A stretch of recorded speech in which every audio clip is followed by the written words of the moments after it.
এক লোক তবলিগও সময় দেয়, আবার হক্কানি পীরের কাছেও যায়, কিন্তু আওয়ার পরে ক্ষেতের আইল ঠেলে, সীমানা কাট ঠেলায়।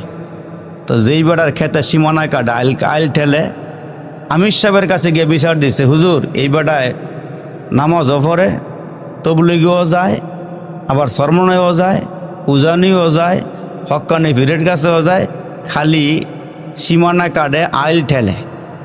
তো হুজুর আমার বুঝে আইল না, এবারে কি তবলিগ করে আর কি সরমনায় যায়। ওই মুহূর্তে হুজুরে ডাক দিয়ে কয়, এই বড়ায় তবলিগে যায় দেখা, উজানি যায় দেখা, তবলিগ করে দেখা সীমানা কাটে, আর না হলে এই বড়ায় এগিলিত না গেলে তোমারে কাট লইলে কি কথা কন দিই। বেটায় আইল ঠেলে, ওয়াজমা ফিল না গেলে বেটায় তোমারে ঠেল লইলে। অনেক মানুষ হুজুর এত ঘন ঘন ওয়াজ দিয়ে কারবারটা হয় কি কামে ওয়াজ দিয়া, এই ওয়াজ দিয়ে কাম এইটা হয়, আইল বেটা আইল ঠেলে তোমারে ঠেলে না। কি রাগ হয়েছেন আপনারা? একটু জোরে আওয়াজ দিয়ে কোন তো আল্লাহু আকবার, আর একটু জোরে আল্লাহু আকবার। অনেক আগে আমি আইছিলাম, মনে করছিলাম আগে মাইক দিব না, কিছু আগে কথা কয়ে যাবো ঘরে, কিন্তু রাত্র বেশি হয়ে গেছে গা, রাত্রটা অনেক বেশি হয়ে গেছে গ্রাম এলাকার জন্য। তারপরে যদি আপনারা একটু আওয়াজ দেন, খাউন্না বালা হইলে দেউন্নার দিতে ভালো লাগে, আর যদি খাউন্না বালা না হয় দেউন্নার দিতে ভালো লাগে না। এক পাশে দিয়ে ঘুরে গেরাইয়া দেয়, আপনি হেঁটে লাড়াছাড়া করেন, তখন ধাক্কা দিয়ে আপনারা সরাই দেবে, এই বেটা খাইতে পারা তো আমার নেই বই রিসার্চ। এই জন্য আপনারা একটু আওয়াজ দিয়েন মাঝে মাঝে।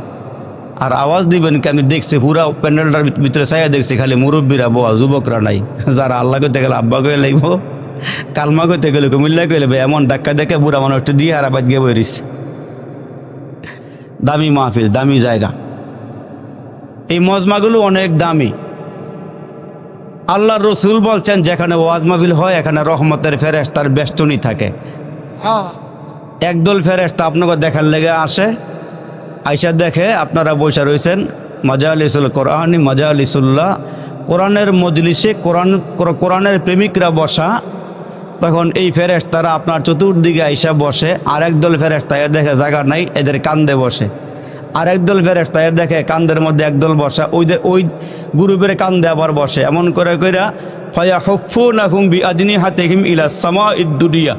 আল্লাহ রসুল কয়, ওই ফেরেশতারা কান্দে বসতে বসতে প্রথম আসমান পর্যন্ত উঠা যায়। জোরে কোন সুবহানাল্লাহ।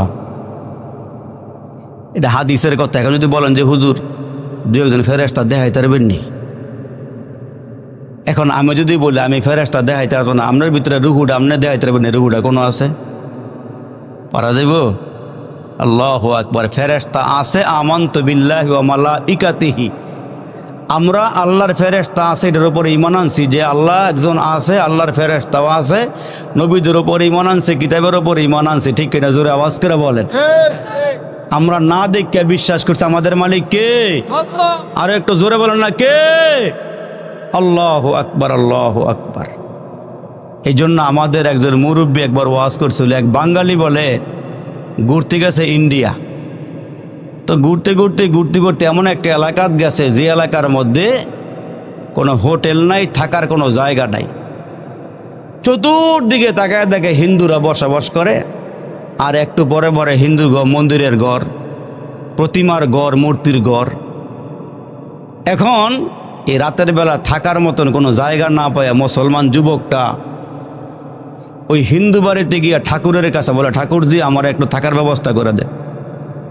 ঠাকুরজি বলতেছে, মুসলমানরা তো আমরা আমাদের ঘরে জায়গা দিই না, একটা কাজ করতে পারো, আমাদের মূর্তিগুলো যেই ঘরে থাকে ওই ঘরে থাকতে পারবো। কেমন পবিত্র জায়গাটা! নিজের ঘরও জায়গা দেয় না, মূর্তির ঘরও জায়গা দেয়। মুসলমান চিন্তা করতেছে এক জায়গা থাকতার লিগ হয়, রাত কাটাইতে পারলই হয়। এই মুসলমান যুবকটা মন্দিরের ভিতরে গিয়া দেখে একেবারে সুন্দর সুন্দর করে মূর্তি বানায় সাজায় রাখছে। হ্যাঁ করছে, যা করছে আল্লাহ। একবারে গিয়া শুয়ে ওই প্রথম ফটো দিছে কান্দের উপরে। কের উপরে দিছে? রাগ করতেছেন আপনারা? গিয়া ওই কান্দের উপরে ফটো দিয়া হ্যাঁ হুইয়া রইছে। এদিক দিয়া শয়তানে ঠাকুরের কাছে গিয়ে, ঠাকুরজি তাড়াতাড়ি করে গিয়ে আপনার ঠাকুরে বাঁচান, আমরা মন্দিরের ভিতরে যান, মূর্তির অবস্থা খারাপ। কয় কেন? কয় মুসলমানরা একটা ঠ্যাং উড়ে দিয়া হুইয়া রইছে, তাই বেশি লাড়াচাড়া না হুইয়া রইছে। কিছুক্ষণ পরে এটাই কয় একটা দিয়ে লাভ না, আরেকটা উড়াই লাগি। এবার দুইটা উড়াইছে। আবার গিয়ে শয়তানে গিয়ে বলতেছে তাড়াতাড়ি করে যান, মন্দিরের ভিতরে ঢুকেন, অবস্থা বড় খারাপ। এই বেটা উড়ে না, বেটা কয় হ্যার কামা হ্যাঁ করবো না, আমার কাম আমি করে, আমার দামে ঘুমায় লই, আর হ্যারডা হ্যাঁ করবো না। আবার শয়তান গিয়ে বলতেছে অবস্থা বড় খারাপ, তাড়াতাড়ি করে যান, এতক্ষণ যা করছিল এখন মূর্তির হওয়াই লাইছে। যখন বারবার শয়তান আসতেছে, এবার রাগ করে কয় মূর্তির যদি এতই ক্ষমতা থাকে মুসলমানের ফাওড়া নামাইতে না নিচের দিকে একটু, আমার একটা হজ কেলে লেগে, আমার কেলে একটা হজ, যার উপরে উঠাইছে হ্যাঁ ফাড়া নামাইতো। এজন্য মুসলমান ভাইরা আমরা বলি আসলে দেবদেবীর প্রতিমার কোনো পাওয়ার নাই, কোনো ক্ষমতা নাই, সব ক্ষমতার মালিক কে? আওয়াজ দিয়ে বলেন না, সব ক্ষমতার মালিক কে? সব ক্ষমতার মালিক আল্লাহ। আমরা এখানে আসছি কার জন্য? একটু জোর আওয়াজ দিয়ে বলবেন না, আমরা কার জন্য আসছি? আমরা আল্লাহর জন্য আসছি। আল্লাহ বলেন ইন্না সলাতি ওয়া নুসুকি ওয়া মাহইয়ায়া ওয়া মামাতি লিল্লাহি রাব্বিল আলামিন। ইন্না সলাতি ওয়া নুসুকি ওয়া মাহইয়ায়া ওয়া মামাতি লিল্লাহি রাব্বিল আলামিন। নিশ্চয়ই আমার নামাজ, আমার কোরবানি, আমার বেঁচে থাকা, আমার মরে যাওয়া। এ মুসলমান বাবাজিরা রে আমার, আসমানের মালিক, জমিনের মালিক, কুল কায়নাতের মালিক আপনার আমার মালিক কি? আল্লাহ। এক ফোঁটা নাপাক পানির থেকে যিনি আমাদেরকে বানাইলেন, দুধের কেজিও বাজারে গিয়া 70 থেকে 80 টাকা 100 টাকায় বিক্রি হয়। আপনারে আমারে যেই জিনিসটা দিয়া বানাইছে এইটা মানুষের সামনে প্রকাশ করা যায় না। আমারে কি দিয়া বানাইছে, এই মাউসগুলো কি দিয়া বানাইছে জনগণের সামনে বলা যায়, চেয়ারটা কি দিয়া বানাইছে বলা যায়, সামিয়ানা কি দিয়া বানাইছে তাও বলা যায়, কিন্তু আপনারে আমারে কি দিয়া বানাইছে জনগণের সামনে বলা যায় না। ছেলের সামনে বাবায় বলতে পারে না, মেয়ের সামনে মা বলতে পারে না। ওই আল্লাহ ডাক দিয়া কয় মানুষ, এক ফোঁটা নাপাক পানির থেকে তোমারে বানায়া দুনিয়ার সব মাখলুকাত থেকে আমি আল্লাহ তোমার এই শ্রেষ্ঠত্ব দান করেছি, তোমারে শ্রেষ্ঠত্ব দিয়েছি বান্দা। ওয়ালাকাদ কাররামনা বনি আদম, বনি আদমকে আল্লাহ সবচেয়ে সুন্দর করে বানাইছেন, সবচেয়ে সম্মান দিয়ে বানাইছেন। এজন্য আল্লাহ বলেন বান্দা তোমার কি আমি আল্লাহ অনার্থক বানাই নাই, অকারণে বানাই নাই, নিষ্প্রয়োজনে বানাই নাই। আওয়াজ করে বলেন ঠিক না বেঠিক? মনে করছো খাও দাও ফুর্তি করো, এখন দেখি নামাজ না পড়লো আল্লাহ কিছু কয় না, হারাম কাজ করলো আল্লাহ কিছু কয় না, সুদ খাইলেও কিছু কয় না, ঘুষ খাইলেও কিছু কয় না, নিজের বিবিরে বেপরদায় চালাইলেও আল্লাহ কিছু কয় না। এমনকি রমজান মাসে দোকানদারে গিররা কালা পর্দা দিয়ে ভিতরে ডালের বড়া বইয়া খাইলেও আল্লাহ কিছু কয় না। ঠিক কিনা? জোরে কর না ঠিক কিনা? কিন্তু আমগো আল্লাহর একটা ধরার ক্ষমতা আসেনি? একটা আওয়াজ দিয়ে বলতেন না আসেনি? দুইটা ছেলে একই সঙ্গে লেখাপড়া করে, দুইটা ছেলে একসাথে লেখাপড়া করে। একটা ছেলে ক্লাস 1 থেকে মেট্রিক পর্যন্ত ফার্স্ট ক্লাস ফার্স্ট, আরেকটা ছেলে ঘর থেকে বাইরে হয় ঠিকই, রাস্তাঘাটের মধ্যে আড্ডা দিয়া দিয়া সময় পার কইরা স্কুলের ছুটির টাইমে হ্যাঁ বাড়ির যায়, হ্যাঁ লেখাপড়া করে না। কিন্তু একটা মেধা বালা আছে, নকল কইরা মেট্রিক পাস করছে। আপনারা আওয়াজ দিয়ে বলেন আসলে আর নকলের মধ্যে কোনো পার্থক্য আছে না নাই? আছে না নাই? সব জায়গার মধ্যেই আসলে এবং নকলের মধ্যে একটা পার্থক্য আছে। জাগাত গেলে ধরা খায় জায়গা কোনটা মেড ইন জিঞ্জির আর কোনটা মেড ইন জাপান, ঠিক কিনা জোরে করেন? এখন ওই দুইটা ছেলে পাঠ্য জীবন শেষ করে এখন আইছে কর্মজীবন। লেখাপড়া শেষ করার পরে একটা কর্মজীবন আছে না, যার যার কাজে গেলে যায়, কেউ মাটি কাটে, কেউ দোকানদারি করে, কেউ অফিসে, কেউ চাকরি, কি ব্যবসা বাণিজ্য করে।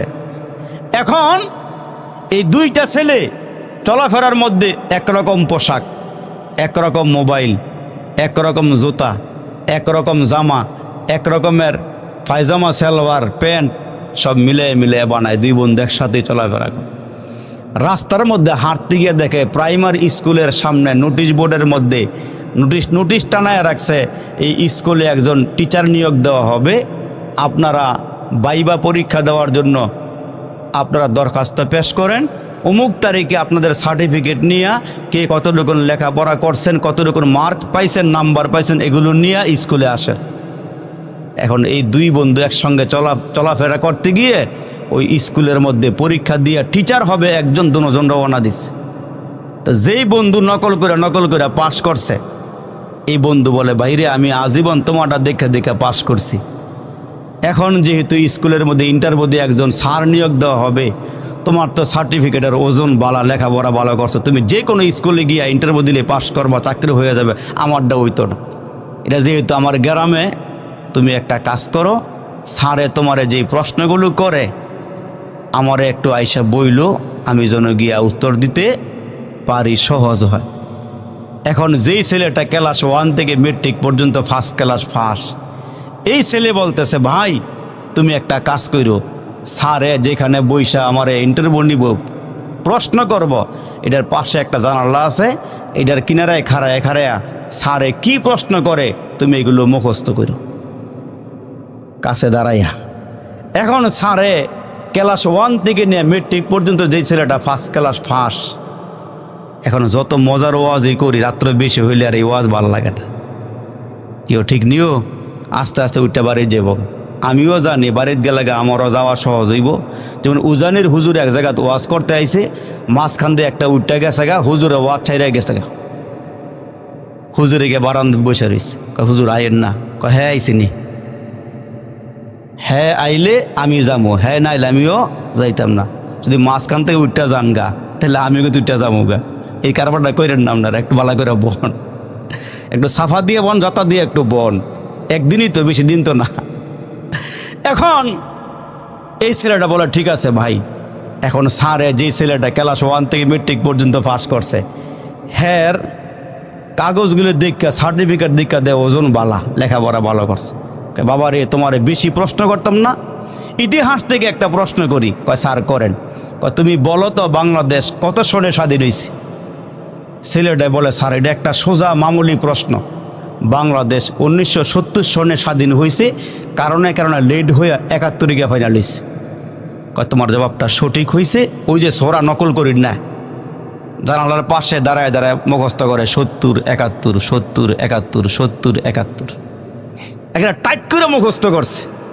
এখন স্যারে যখন ওটারে বাইর করে দেখে ঢুকাইছে, এখন স্যারে যাইয়া দে হ্যার প্রশ্ন, হ্যাঁ আর কি করবো, হ্যার সার্টিফিকেটের ওজন বাড়া না, লেখাপড়া তেমন ভালো করে একটু করছে না। এখন বলো, তোমার বেশি কিছু জিগায় লাভ নাই, তুমি বলো তোমার আব্বার নাম কি? আব্বার নাম কইছে। কয় তোমার আব্বার জন্ম সন কত তারিখে? হ্যাঁ। কয় স্যার আমার আব্বার জন্ম 70-এ হয়েছিল, 71-এ ফাইনাল হয়েছে। আচ্ছা আপনারা কন্ত ভাই সাহেব ধরা খাইছে না খায় নাই? আওয়াজ দেন না কেন, ধরা খাইছে না খায় নাই? এখন তো আমরা সোদে ঘুষে মিলে খাইলেও আল্লাহ ধরে না, ক্ষেতের আইল কাটলেও কিছু কয় না, ফাঁকে ফাঁকে ইয়াব্বা খাইলেও কিছু কয় না, আঞ্জা দিয়া গাঞ্জা খাইলেও কিছু কয় না। এত গুনাহ করার পরও আল্লাহ ধরে না। কেন ধরে না জানেন? আমরা একজন নবী পাইছিলাম, ওই নবীর কারণে ঘরে গুনাহ করলো বাইরে যাওয়ার সুযোগ দেয়, বাহিরে গিয়া গুনাহ করলো ঘরে যাওয়ার সুযোগ দেয়। কিন্তু আল্লাহ ডাক দিয়া কয়, ছাড় দেই, আমি আল্লাহ ছেড়ে দেই না। ইন্না বাতশা রব্বিকা লাশাদীদ, আমার ধরা বড় শক্ত, আমি আল্লাহ সহজে ধরি না, আমি আল্লাহ ধরলে কাউকে ছাড়ি না। জোরে বলেন ঠিক না বেঠিক?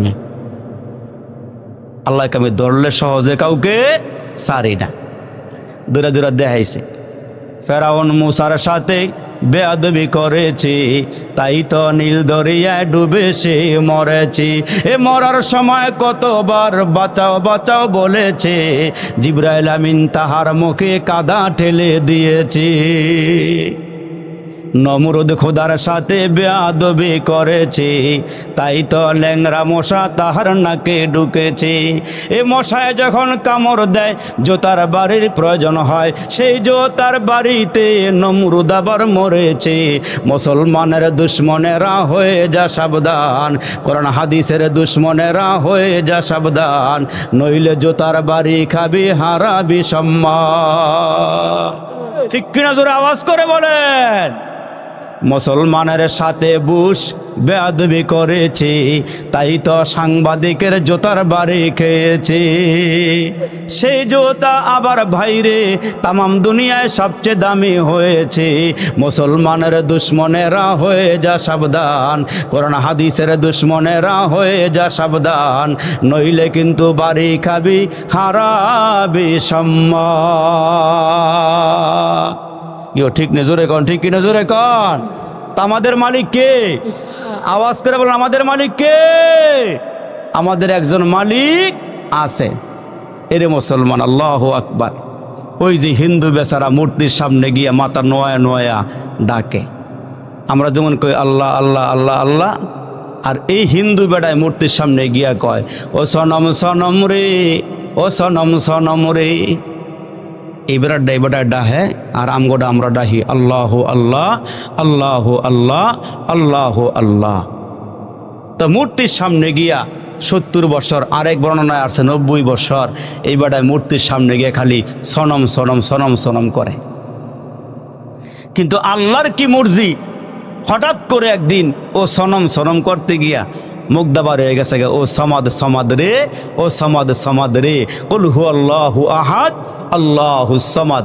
দেখবেন আমরা যখন ছোটবেলা 4-5 জন একলগে বইয়া খেলছিলাম, কইছিলাম এ ক ছোট গাব বড় গাব, ছোট গাব বড় গাব, বলতে গিয়ে মাঝখানটা মুখ ফসকায় বার হয়ে গেছে গা। বাপ রে বাপ, বার হয়েছে নি, বার হয়েছে নি, বার হয়ে গেছে গা। কিন্তু তো এইবারও যখন সনম সনমের জায়গায় সমাজ সমাজ কওয়া শুরু করছে, আল্লাহ তোর তার ডাক কবুল করে ফেলাইছে।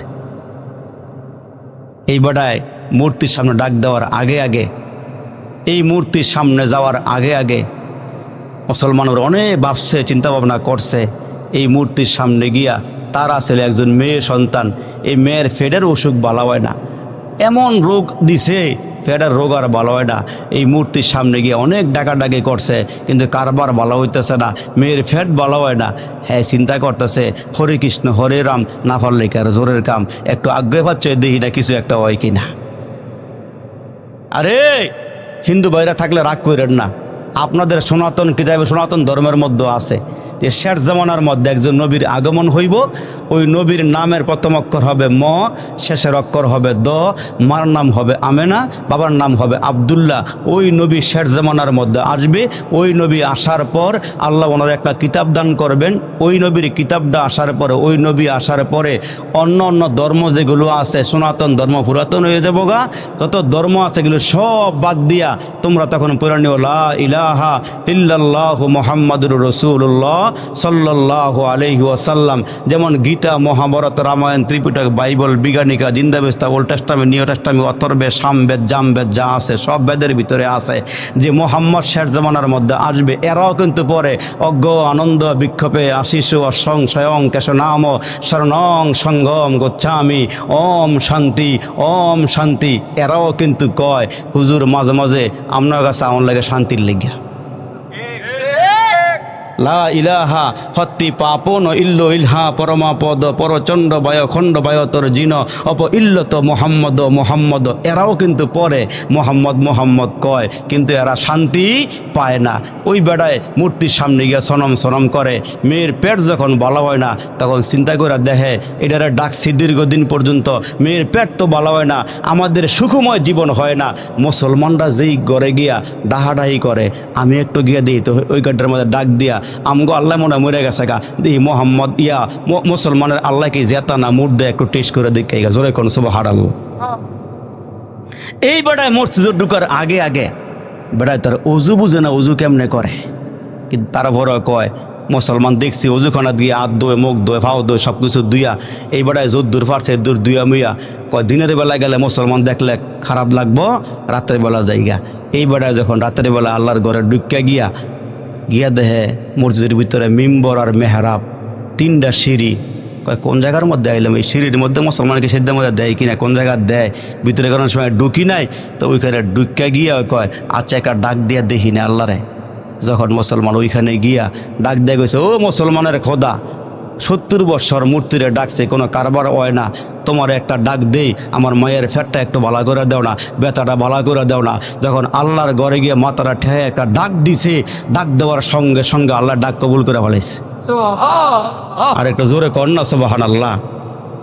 আল্লাহ আল্লাহ আল্লাহ আল্লাহ আল্লাহ কয় 24 ঘন্টা তোমরা মুখের দিকে ছায়া থাকি, জিব্বার দিকে ছায়া থাকি, তোমরা আমার একবার আল্লাহ কইয়া ডাক দাও। যখন ডাক দিছে, ডাকটা দিয়ে বাড়িতে গেছে, গিয়ে দেখে মায়ের ফ্যাট ভালো হয়ে গেছে। এরা মুসলমান ভাইরা রে আমার, 70 বছর পর্যন্ত এই বান্দা সনম সনম করে হঠাৎ করে তার মুখ দিয়া বার হয়ে গেল, ও সমাদ সমাদ রে, ও সমাদ সমাদ রে। আমার আল্লাহ ডাক দিয়ে কে বান্দা রে, এতদিন পর্যন্ত জাগা মতো আসতে পারস নাই, এরে বান্দা তুই আমার এত গভীর রাত্রে কেন ডাক দিলি? আমি তো কাউকে জন্ম দেই নাই, কারো নিকট থেকে জন্ম নেই নাই। লাম ইয়ালিদ ওয়া লাম ইউলাদ ওয়া লাম ইয়াকুল লাহু কুফুয়ান আহাদ। আমি আল্লাহ কারো নিকট থেকে জন্ম নেই নাই, কাউকে আমি আল্লাহ জন্ম দেই নাই। তুই আমার কাছে আসছস, এরে বান্দা কি চাবি চা। আমি আল্লাহর ঘোষণা হইল রসুলের মাধ্যমে জানায় দিয়েছি, ইন্নাল ইসলাম ইয়াহদিমু মা কানা ক্বাবলাহু। মুসলমান হওয়ার আগে একজন ইহুদি, খ্রিস্টান, নাসারা, বৌদ্ধ, হিন্দু, যত মুসলমান ভাইরা আল্লাহ বিরোধী মানুষ দুনিয়াতে আছে, আল্লাহর পয়গম্বর বলেন ইসলাম গ্রহণ করার সঙ্গে সঙ্গে আল্লাহ পাক তার পিছনের সব গুনাহ খাতা মাফ করে দেয়। আল্লাহ পাক পিছনের সব গুনাহ খাতা মাফ করে দেয়। শুধু মাফ করে দেয় না, আল্লাহ বলেন উলাইকা ইউবাদদিলুল্লাহু সাইয়্যাতিহিম হাসানাত। উনি তো রহমান, উনি তো রহিম, উনি তো মায়াশীল, উনি তো মেহেরবান, উনি তো আমার রব, উনি তো আমার মালিক, উনি আমার স্রষ্টা, উনি আমারে খাওয়ায়, উনি আমারে সম্মান দেয়, সব কিছু দেওয়ার মালিক আল্লাহ। ওই আল্লাহ ডাক দেয় কয় আমি রহম দিলওয়ালা আল্লাহ। তো এই বান্দা যে আমার এত বছর ডাক দেয় নাই, এখন যেহেতু ডাক দিছি, আমি আল্লাহ তার গুনাহ মাফ করছি এবং গুনাহগুলিকে আমি আল্লাহ নেকের দ্বারা পাল্টাই দিছি। সুবহানাল্লাহ, জোরে কইতেন না সুবহানাল্লাহ। এই গুনাহগুলিকে নেকের দ্বারা পরিবর্তন করে দেয় আল্লাহ। এজন্য আল্লাহ কয় আমি 100 রহমত সৃষ্টি কইরা একটা রহমত তামাম দুনিয়ার মাখলুকাতের মধ্যে বন্টন করে দিছি। এই জন্য বাবা তার ছেলেরে ভালোবাসে, মা তার সন্তানরে ভালোবাসে, আর বাকি 99টা রহমত আমার কাছে রাইখা দিছি। জোরে কোন সুবহানাল্লাহ। এই বাকি 99টা রহমত আল্লাহ হাসরের দিন আমরার উপরে আল্লাহ পাক কায়েম করবেন। জোরে কোন সুবহানাল্লাহ। এই জন্য তা হাসরের ময়দানে দুই বান্দা, একজনের কাছে 99টা নেকি, আরেকজনের কাছে একটা নেকি। এখন 99টা নেকিওয়ালায় একটা নেকির জন্য হাসরের দিন ধরা পড়ে যাইব গা, জান্নাতে যাওয়ার সিস্টেম নাই। 100 নেকি লাগবে, নেকি একটা কম। এখন এই বান্দা আল্লাহরে কইব, আল্লাহ আমারে একটু সুযোগ দেও না, হাসরের ময়দানে দেখি না এই রামপুর এলাকা, এই মাইসপাড়া এলাকা, মাইচর এলাকার থেকে কেউরে চিনি নিয়ে একটা নেকি নিতাম। এখন এই বান্দায় পুরা হাসরের ময়দানে তন্ন তন্ন করে খুঁজবে একটা নেকি। এই বান্দায় একটা নেকিও পাইতেছে না, আল্লাহর জান্নাতেও যাইতে পারতেছে না। তো হঠাৎ করে এই বান্দায় যখন আল্লাহর কাছাকাছি আসবে, ছায়া দেখবো একটা লোক খালি গাড্ডা ফিরে এদিকে চায় সেদিকে চায়। এ ভাই তুমি কি চাও? ভাই তুমি কি চাও? ভাই আমি চাইতেছি আমার কাছে 99টা নেকি আছে, একটা নেকি লাগবো। একটা নেকি হইলে আমি জান্নাতে যাইবার পারতাছি, আর একটা না হইলে আমার দ্বারা সম্ভব না আল্লাহ পাকের জান্নাতে যাওয়া। সেই বেড়ায় চিন্তা করে 99টা নেকি যার কাছে আছে হেই জান্নাত পায় না, আমি একটা দিয়ে কি করব? সুবহানাল্লাহ, জোরে কইতেন না। আমি একটা নেকি দিয়ে কি করতাম? এ ভাই এদিকে আসো, তোমার কয়টা নেকি লাগবে রে ভাই? একটু আসো, কয়টা নেকি লাগবে জান্নাতে যাওয়ার জন্যে? ওই বান্দা ডেকে বলবে, বাইরে একটা নেকি হইলে আমি আল্লাহর জান্নাতে যাইতে পারি। ওই বান্দা বলবে, বাইরে আমার কাছেও বেশি নেকি নাই, একটা নেকি আমার কাছে আছে, একটা নেকি দিয়ে আমি কি করব? একটা নেকি দিয়ে তো আল্লাহর জান্নাতে যাওয়া যাবে না। এরে ভাই নে, তুমি আমার একটা নেকি লইয়া যাও, আল্লাহর জান্নাতে চলে যাও। সুবহানাল্লাহ। এই বান্দায় যে একটা নেকি দিয়া লেবে আল্লাহ দেখবো নিও? আল্লাহ দেখেনি? আল্লাহকে আমি কেমন দেখা দেখি জানো? সাগরের অতল গহ্বরে একবার নিচে কালো একটা পাথরের ভিতরে কালো পিপিলিকাটা কেমনে হাঁটে, আল্লাহকে আমি এইটাও দেখি। সুবহানাল্লাহ, জোরে কর। তাইলে আমরা আল্লাহর কুদরতে চোখ ফাঁকি দিয়ে গুনাহ কেমনে করবো? গুনাহ করার কোনো সিস্টেম আছে? এই যে আপনি ক্ষেতের মধ্যে হাল চুইতে গেছে, হাল চুইতে যাওয়ার পরে আপনার ভোলাই গিয়া খার হয়েছে, আব্বা নাস্তা খাইয়া যাও। কয় তোর মা কি রানছে, কি ফাঁকাইছে? কয় দেখছি আমার মায় হুটকির ভর্তা বানাইছে আর ডাইল ফাঁকাইছে, মশারির ডাইল আর হুটকি। কয় হুটকির ভর্তার মধ্যে ফাতা মুতা দিছিনি? ফাতা? কয় আব্বা বাজার থেকে ফাতা আনছিলানি? কয় না, আনি নাই। কয় এই খাও নেই? হ। কয় ফাতা ছাড়া কি শুটকির ভর্তা মজা লাগবো? হস ফাতাটা এই বেড়ায় হাল বাইতে গিয়া নাঙ্গল জল ফালাইয়া আরেক বেড়ার ক্ষেতের মধ্যে গিয়ে পেশাবের বান্ধুরা হজের পাতা উঠে লইয়া পড়ছে। আবার ফাঁক দেখা রইয়া ছায়া দে মূলা গেলে খা রয়েছে, মূলাও দেখে উঠে লইয়া পড়ছে। এটা আল্লাহ দেখছে নিও? আরে জোরে কোন আল্লাহ দেখছে নি? বেড়ায় 3 বার মক্কা শরীফ থেকে টাটকা হজ করে আবার পরে ওষুধে টেয়া লাগাইয়া খায়। তো এক বেড়া জিগায় কি ওষুধে টেয়া লাগাও? কি লাগে? এটা আমার টেহা না, মায়ের টেহাটা বাড়াইয়া দিই। মায়ের টেয়া বলে বাড়াইয়া দেয়। এই লোক আসেনি আমরা দেশে? আছে। এই হোমনা এলাকাত নাই। আমি কিন্তু আগেও কয়ে গেছি আমার জন্ম কিন্তু হোমনাতে নাই। ওই মনে আছে রে? এটা আছে। এই লোক আছে, সুদে টেয়া লাগায় খায়, ঘুষ দিয়া ঘুষ খায়। আল্লাহ আল্লাহ আল্লাহ আল্লাহু আকবার। আরে মুসলমান ভাইরা রে আমার, ওই লোকটার কাছে একটা নেকি আর এই লোকের কাছে 99টা নেকি।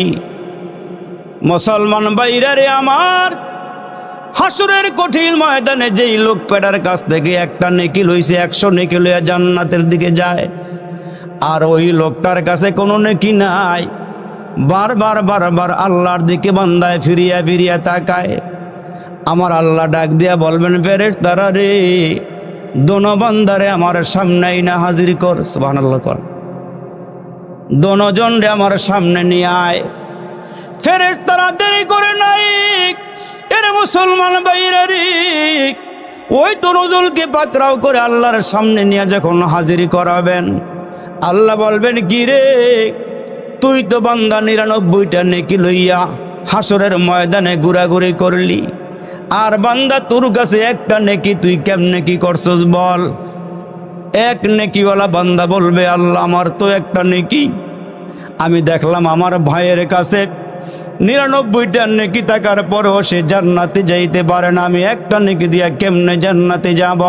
এই জন্য গো মালিক, একটা নেকি আমার ভাইরে দিয়া পালাইছে, সে জান্নাতে যাক, আর আমি জাহান্নামে গেলে যাব, অসুবিধা নাই।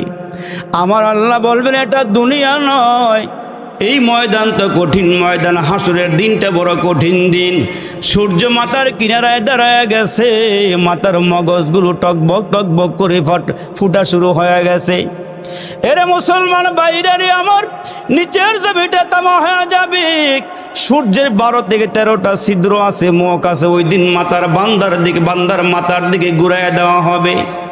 এরে বান্দা, এই কঠিন দিনে, মুসিবতের দিনে তুই কেন একটা নেকি দিলে? আল্লাহ গো, একটা নেকি দিয়ে আমি কি করব? এই জন্য আমার ভাইয়ের ওপর আমি রহম করেছি। আমার ভাই জান্নাতে যাক, আমি জাহান্নামে গেলে যাই, অসুবিধা নাই। আল্লাহ বলবেন, এই দিনেও যেহেতু তুই তোর ভাইয়ের ওপরে রহম করে যাস, আমি আল্লাহর কাছে 99টা রহমত ছিল রে বান্দা, আমি আল্লাহ ঘোষণা দিলাম, দুজনকে মাফ কইরা আমার জান্নাতের মেহমান বানায়া দিলাম। এর মুসলমান, আল্লাহর নবী সাহাবীদের সামনে ওয়াজ করতেছেন। সাহাবীরা বনি ইসরায়েলের একজন বড় আবেদ, যিনি 500 বছর পর্যন্ত আল্লাহর গোলামি করছে, আওয়াজ করে বলবেন, যেই বেটার হায়াত হলো 500 বছর, ওনার হায়াতের সামনে কি আমগো হায়াত আছে না নাই? আছে বলে। যেই বেটার কাছে 500 বছরের ইবাদত, যেমন হযরত হুদ আলাইহিস সালাম একজন নবী ছিল, পয়গম্বর ছিল, ওনার জমানার মধ্যে, ওনার সময়ে, ওনার আমলে মানুষ বালেগ হইতো 300 বছরে। জোরে করেন না সুবহানাল্লাহ। ওনাদের গড় আয়ু ছিল 1000 বছর, ওনারা লম্বায় ছিল 30 থেকে 40 হাত। সুবহানাল্লাহ কর। আচ্ছা, আপনারা একটু আওয়াজ দিয়ে বলেন, এরা যদি 300 বছরে বালেগ হয় ভাই সাহেবেরা, এগো সামনে আমগো হায়াত আছে না নাই? না সবাই তো বলতেছেন না আছে না নাই? ওই যে বেটায় রিক্সা চালায়, এখন তো মনে করেন রিক্সার মধ্যে মোটর দেওয়া আছে, সুইচ দিলেই একদম ফরফর ফরফর করে চলে। আর দেখবেন রিক্সাও এমন হয়েছে এখন, কথা কেন না সবাই, হ্যাঁ আস্তে করে বুঝাক। এখন রিক্সাওয়ালার এমন হয়েছে দেখবেন 2 পা উপরের দিকে দিয়ে চালায়। কেউ ঠিক নিও, সুইচ দিলে ফরফর করে চলে, হ্যাঁ এখন ঠ্যাং হলো উপরের দিকে, হেরা রইল রাস্তার এখন মাত ধরে হেরা রাস্তার এখন। আর একটা সময় গেছে পেট্রোল মাইরা জানবার করে লইছে, রিক্সা আগে না সামনের দিকে। হ্যাঁ রিক্সার মধ্যে লইছে এক প্যাসেঞ্জার, ওজনে একটু বাড়ি, ওজন দিলে 4 মণ হইব আর কি। লোকটা ফাতলা না বাড়ি? আরে কথা কইলে ওয়াজ করতে বলা, ফাতলা না বাড়ি? এখন এই লোকের লইয়া যখন ওয়াই ব্রিজের কাছে গেছে, উদাহরণ দিলাম বুঝার লেগে আর কি, এখন যে টানতাছে উড়াইতারে না, ওজন বাড়ি দো। রিক্সাওয়ালা একটু হালকা পাতলা কয়, ভাই সাহেব একটু নাইমা আমার একটু সহযোগিতা করলে আমি রিক্সাটা উপরে উড়াইয়া পরে আপনাদের লই। তো এই বেটা আবার কথা মানছে, রিক্সাটারে একবার ওয়াই ব্রিজের মাঝখানে নিয়ে এই বেটারে উড়াইছে। তো রিক্সাওয়ালা আসলে একটু রসিক কিসিমের মজাওয়ালা আর কি, কয় স্যার আপনার নাম কি? এই বেটায় কয় আমার নাম হলো সিকুন আলী। ওজনে বাড়ি না ফাতলা বেটায়? মাইচরের মানুষ জোরে কোন বাড়ি না ফাতলা? বাড়ি। এখন রিক্সাওয়ালাকে এত মোড়া বেটা আবার নাম বলে সিকুন আলী, কারবারটা করছে কি দেখছিস? এখন সামনে যখন রিক্সা নিয়ে নামছে, নামার পরে এইবার প্যাসেঞ্জারে ধরছে হেরে। রিক্সাওয়ালার, এই তোর নাম কি? কয় স্যার আমার নাম নাই। আমার নাম আমনে এত মোটা বেটার নাম যদি সিকুন আলী হয় আপনার সামনে আমি আসো। এক জায়গা দিছি ওয়াজ করতাম, এই বেটা ডাক দিছে, মজনু ওদিকে আয়। আমি কি নাম রাখলো মজনু? তো পাগল না, এটা কি নাম রাখছে? খাওয়া দাওয়ার পরে কে হুজুর একটু এই ফলাটার মাথা হাত দিয়ে ওটা দোয়া করে দেন। আমি কে পাগলামি করে? আমি নামের অর্থই পাগল। নামের অর্থ কি? পাগল। এই জন্য কইছে বালা একটা নাম রাখতে। নবীজি কইছে বাচ্চা দুনিয়াতে আসলে বালা একটা নাম রাখো, 7 দিনের দিনে একটা আকিকা দিও, চুল দিয়ে 4 সম পরিমাণ স্বর্ণ রূপা দান করে দিও আল্লাহর রাস্তায়। নাম রাখছে একেবারে নিজে মাতবরি করে নাম রাখছে ফসা। কি নাম রাখছে? ফসা। 2 বছর পরে একটা আল্লাহ মেয়ে সন্তান দিচ্ছে, নাম রাখছে বাসি। ছোট ছোট নাম, ছোট ছোট নাম। এখন তো এই নাম ঠিক নিও, বড় নাম রাখলে ভাল লাগে না, হুজুরগো নাম পছন্দ হয় না, ফসা বাসি নাম রাখছে। এই বেটার আল্লাহর রহমতে আরেকটা ফলা আল্লাহ দিছে, আর 2 বছর পরে হুজুরের কাছে গেছে, শেষ মেশটা হুজুরে একটু নাম টাম জিগে রাহি। তো হুজুরে কয় কি নাম? কয় একটা রেখা দেন। তো হুজুরে চিন্তা করে দেখছে যে আগের বইয়ের মধ্যে বীর শ্রেষ্ঠ মতিউর রহমান, মতিউর রহমান ফরমাবরদার আনুগত্যশীল নাম একটা রেখা দিছে, মতিউর রহমান। এই বেটায় চিন্তা করে কয় 3 কোনা 3টা ব্রিজের মাথা, ওয়াই ব্রিজ, এত লম্বা নাম মতিউর রহমান। আগের দিয়ে ছোটো ছোটো করে ফসা বাসি এটা নাম রাখছে কি মতিউর রহমান। হুজুরে আসলে হুজুরে পরের বাইত খায়, এগুলো ওজন বরাদ নাই, নাম একটা রেখা দিছে। এই বেটায় আডে আর কাটে, আডে আর কাটে, আডে আর কাটে, আডে আর কাটে, কাটতে কাটতে নাম রাখছে মুইত্যা। রাগ হয়ে নাম না, হ্যাঁ মন খারাপ করেন না। একবার দাওয়াত দিয়েছেন, জীবনে আর দাওয়াত না দিলেও অসুবিধা নাই। আজকে যেহেতু আইসে একটা মিলে ঝুলে ওয়াজ করে, কিন্তু রাগ হবে না আপনার আবার নিয়ে আবার। এবং নাম রাখছে মুইত্যা, আগের দিয়ে পচা আর বাসি নাম রাখছে কি। এখন কোনো সমস্যা হয় নাই।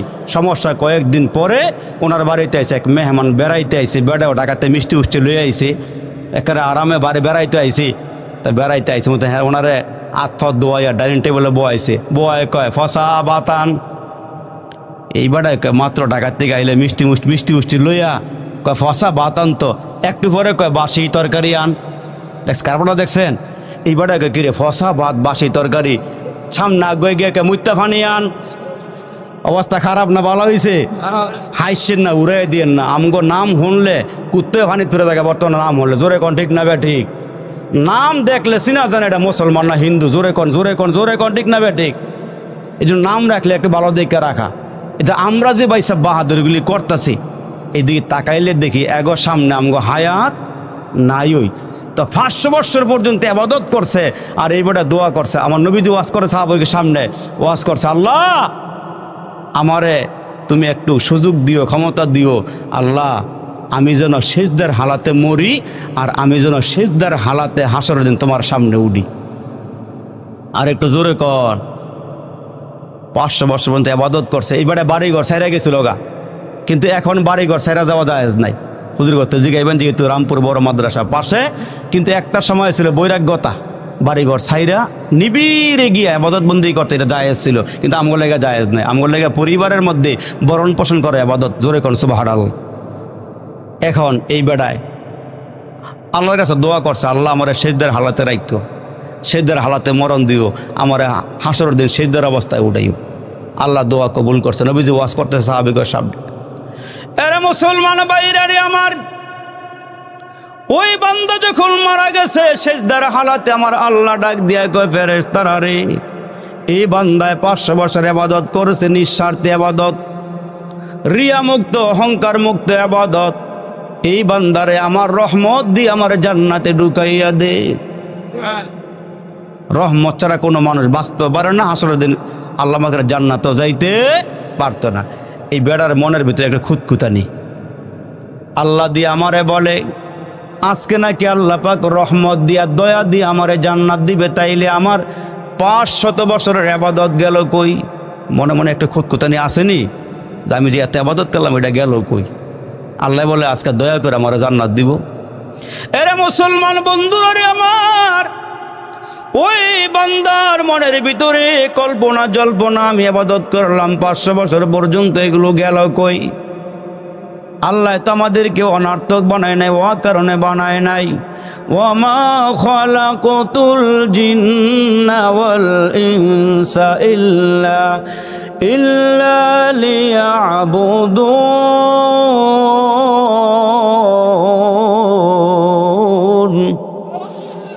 আল্লাহকে বান্দা তোমাদেরকে অনার্থক বানায় নাই। আফা হাসিবিতুম আন্নামা খালাকনাকুম আবাসা ওয়া আন্নাকুম ইলাইনা লা তুরজাউন। আল্লাহকে মানুষ তোমাদেরকে অনার্থক বানায় নাই, ও কারণে বানায় নাই। খাও দাও ভর্তি করো, সুন্দর বাড়ি বানাইবা, জায়গা জমি করবা। এরে বান্দা, তোমাদেরকে জন্য আমি আল্লাহ বানাই নাই, তোমাদেরকে বানাইছে আমার গোলামের জন্য, আমার দাসত্বের জন্য, আমার বন্দেগীর জন্য। 5 ওয়াক্ত নামাজ পড়বা, রমজান মাসের রোজা রাখবা, তোমার উপরে যাকাত ফরজ হলে যাকাত দিবা, হজ ফরজ হইলে হজ করবা, ছেলে মেয়েগুলোকে দিন শিখাইবা, বিবিরে পর্দা করাইবা, বাচ্চা উপযুক্ত হয়ে গেলে মেয়েদেরকে পর্দা করাইবা, ঘরের মধ্যে ইবাদতের পরিবেশ তৈরি করবা। এরে বান্দা, তোমাদেরকে আমি আল্লাহ অনার্থক বানাই নাই, ও কারণে বানাই নাই। এরে মুসলমান বন্ধুরা রে আমার, ওই বান্দা 500 বছর পর্যন্ত নিঃস্বার্থে একনিষ্ঠভাবে আল্লাহর গোলামি করেছে, বন্দেগী করেছে। আল্লাহ বলেন, যাও আমার দয়া দিয়া তুমি জান্নাতে চলে যাও। ওই বান্দা মনে মনে চিন্তা করে, আল্লাহ তুমি আজকে তোমার রহম দিয়া, দয়া দিয়া, অনুগ্রহ দিয়া আমার এই জান্নাত দিবা, আমার 500 বছরের ইবাদত গেল কই? আল্লাহ সব জানেনি, মনের খবর। এখানে বসে বসে কার মনে কি কল্পনা জল্পনা আল্লাহ জানে না? আল্লাহ ভালো করে জানে। হয়তো আমি জানি না, আমার পাশের লোকটা জানে না, কিন্তু আল্লাহ সব জানে। আল্লাহ কয়, আমি তোমার দিলের মনের খবরও জানি, তোমার মনের বাসনা যাতনা আমি সব বুঝি। এরে মুসলমান বন্ধুরা রে আমার, আমার প্রাণের ভাইরা রে, গভীর মনোযোগ দেয়া শোনেন। আমার আল্লাহ বলেছেন, দয়া দিয়ে জান্নাত দাও। ওই বান্দা মনে মনে কয়, তাহলে আমার 500 বছরের বন্দেগী গেল কই? আমি যে শীতের রাত্রে ঠান্ডা পানি দিয়ে ওযু করে ফজরের নামাজ পড়লাম, এই নামাজ গেল কই? আমি যে রমজান মাসে দিনের বেলা পিপাসার কারণে গলা শুকাইয়া গিয়েছিল, আমি যে রোজা রাখছিলাম, রোজা গেল কই? আমি যে মালের যাকাত দিয়েছিলাম, যাকাত গেল কই? ঈদের নামাজ পড়ছিলাম, জানাজার নামাজ আদায় করছিলাম, এগুলো গেল কই? সওয়াব গেল কই? আল্লাহ মনের সব খবর জানে। আমার আল্লাহ ডাক দিয়া কয়, ফেরেশতারা রে, তার গলার মধ্যে একটু পিপাসা লাগায়া দে,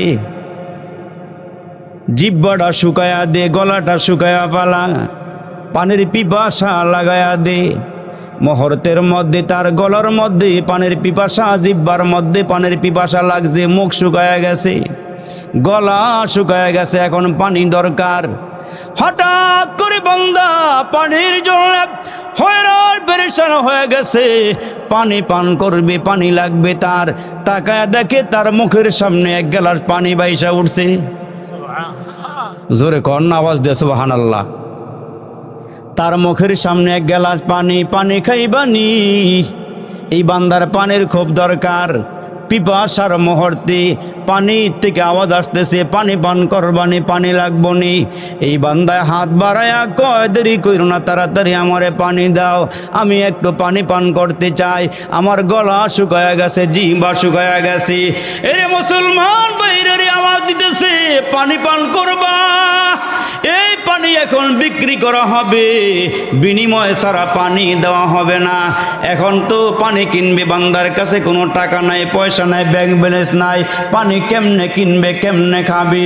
মুসলমান ডাক দিয়া বলা হইতেছে, ভাই রে, যদি পানি পান করতে চাও এই মুহূর্তে পানি বিক্রি হবে, পানি অল্প দামে বিক্রি হবে না।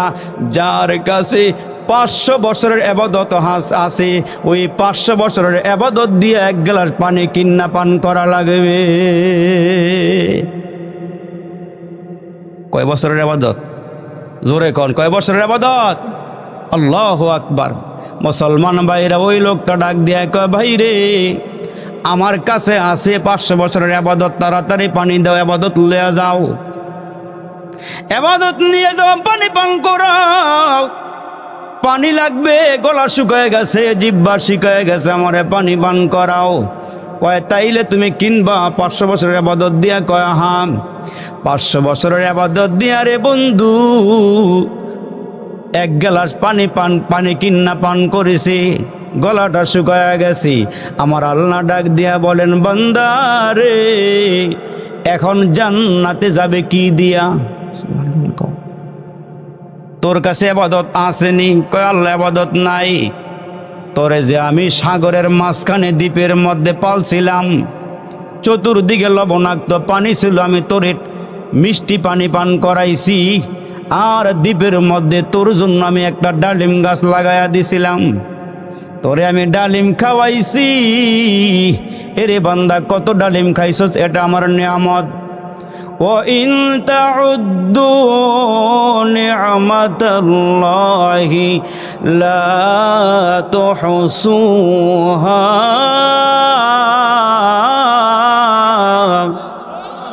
মিষ্ট তিক্ত জাল মশলা, কার কার ঘুমাইছে? ঘুমাছো? মিষ্ট তিক্ত জাল মশলা, দুধ মধু আর চিনি, মাছ গোস্ত ফলমূল যে কতই দিলেন তিনি। উদ্দেশ্য কেবল করব মোরা বন্দিগি, মৌলার প্রশংসা করি আমি আল্লাহ তাআলার, বিশ্ব জাহান পয়দা হুকুমে জাহার। জোরে কন্না আল্লাহু আকবার।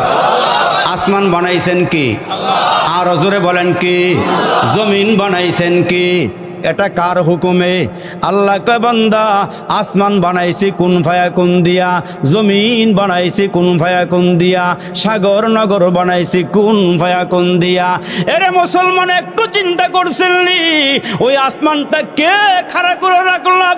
একটা খুঁটিও নাই, একটা খাম্বাও নাই, মাথার উপরে আসমানটা জ্বলে আছে। জমিনটারে কে বিছানা বানায়া দিল?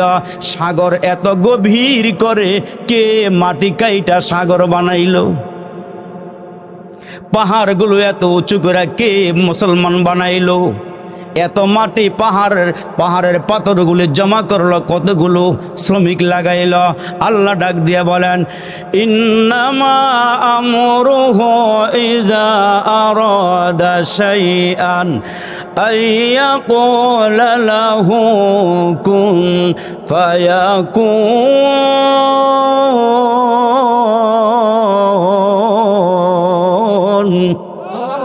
আল্লাহকে আমি কুন ফায়াকুন দিয়ে আসমান জমিন বানাইলাম, আর তোমাদেরকে বানাইলাম খলাকতু বিয়াদাইয়া। এরে মানুষ, তোমাদেরকে বানাইছি আমার কুদরতি হাত দিয়া। আর একটু বড় করে কন্যাকে সুবহানাল্লাহ। আল্লাহ কয় তোমাদেরকে বানাইছে আমি কুদরতি হাত দিয়া, কতই যে সুন্দর এই ধরা বানিয়েছেন প্রভু কুদরত দ্বারা, কেহই তো তা পারিবে না, চক্ষু যে জুড়িয়ে যায়, খোদ প্রভুই তো করেছেন সবই, যেন করি উপাসনা তার। চন্দ্র দেখো রাতের বেলা, সূর্য দেখো দিনের বেলা, দিন হয় রাত হয় গগনেতে, চলছে তারা নিজ কক্ষপথে, ঝিকিমিকি ঝিকিমিকি আলোর দ্বারা করছে উজ্জ্বল বিশ্ব ভরা, কেহই তো তা পারিবে না, চক্ষু যে জুড়িয়ে যায়, খোদ প্রভুই তো করেছেন সবই, যেন করি উপাসনা তার। আল্লাহকে বান্দা কত নিয়ামত তোরে খাওয়াইলাম, এরে বান্দা একটু হিসাব মিলাইয়া দেখ, কত নিয়ামত তুই খাইছস, খাইতেছস, আরো খাবি। এ মুসলমান ভাইরা রে আমার, আমার আল্লাহ ডাক দিয়ে কই রে বান্দা, ওই যে আমি চতুর্দিকে সাগরের মাঝখানে আমি আল্লাহ দ্বীপ বানাইয়া, ওই দ্বীপের মধ্যে তোরে রাইখা মিষ্টি পানি পান করাইলাম, আমি আল্লাহ পাক ডালিম গাছ লাগাইয়া তোরে আমি ডালিম খাওয়াইলাম। এরে বান্দা এখন তো 500 বছরের ইবাদত এক গ্লাস পানির বিনিময়ে শেষ হয়ে গেল, এখন তুই জান্নাতে যাবে কি আমল দিয়া, কোন আমল দিয়া ক? আমল আছে জয় কর না আছে? এই জন্য আল্লাহ ডাক দিয়ে বলেন, লা তাকুনাতু মির রাহমাতিল্লাহ।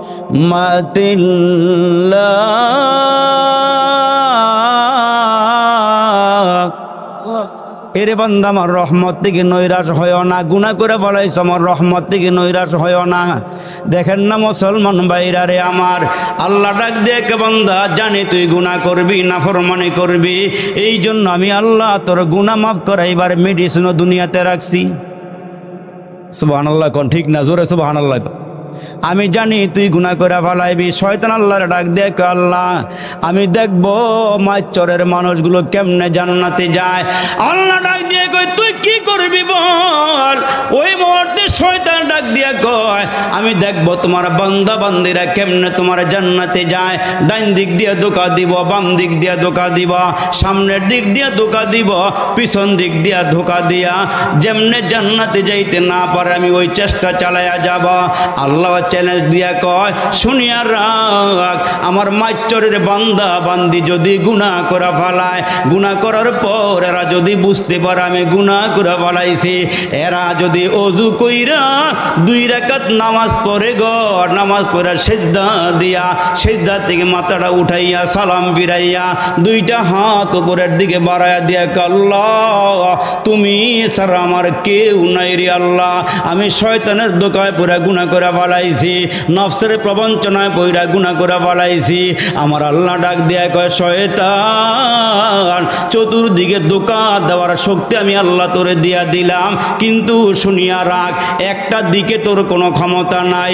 এই বান্দা যখন গুনাহ কইরা, এই বান্দা যখন নামাজের মুসল্লাটা ফালাইয়া আমার দরবারে হাতগুলো বাড়াইয়া 2 চোখের পানিগুলো সাইরা সাইরা বলবে আল্লাহ আমি গুনাহ করে ফেলাইছি, আর গুনাহ করব না রে মাওলা, আমি উপরের থেকে রহমতের পানি দিয়া বান্দার জীবনের সব গুনাহগুলো মাফ করে দিব। আমি আল্লাহ পাক মাফ করলে কারো নিকটে জিজ্ঞাসা করা লাগবে না, অনুমতিও নেওয়া লাগবে না। এজন্য মুসলমান ভাইরারে আমার পয়গম্বর আরবি ডাক দিয়ে বলেন যারা তওবা করবে গুনাহ থেকে, ওই যে বাচ্চা মায়ের পেটের থেকে আসার পর ওই বাচ্চা যখন দুনিয়াতে আসে ভূমিষ্ঠ হয়, ওই বাচ্চা যেমন নিষ্পাপ বেগুনাহ, কোন বান্দা বান্দি গুনাহ করিয়া তওবা করলে আমি আল্লাহ এদেরকেও নিষ্পাপ মাসুম বেগুনাহ বানাইয়া দেই, আমি ওদেরকে বেগুনা মাসুম বানায়া দেই।